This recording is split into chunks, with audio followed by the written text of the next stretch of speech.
ว่าด้วยโทษและคุณของการเว้าภิกขุทั้งหลายโทษหาประการนี้มีอยู่ในบุคคลผู้เว้าหลายโทษหาประการเป็นอย่างใดคือ 1. เว้าตัว 2. เว้าส่อเสียด 3. เว้าคำหยาบ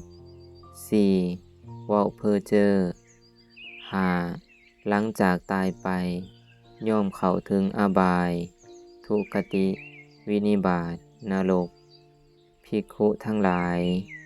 โทษหาประการนี้แลมีอยู่ในบุคคลผู้เว้าหลายภิกขุทั้งหลาย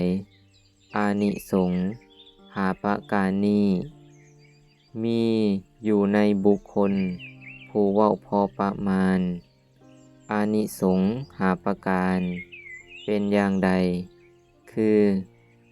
1. บ่เว้าตัว 2. บ่เว้าส่อเสียด 3. บ่เว้าคำหยาบ 4. บ่เว้าเพ้อเจ้อ 5. หลังจากตายไปย่อมเข้าถึงสุคติโลกสวรรค์ภิกขุทั้งหลายอานิสงส์หาประการนี้แลมีอยู่ในบุคคลผู้เว้าพอประมาณ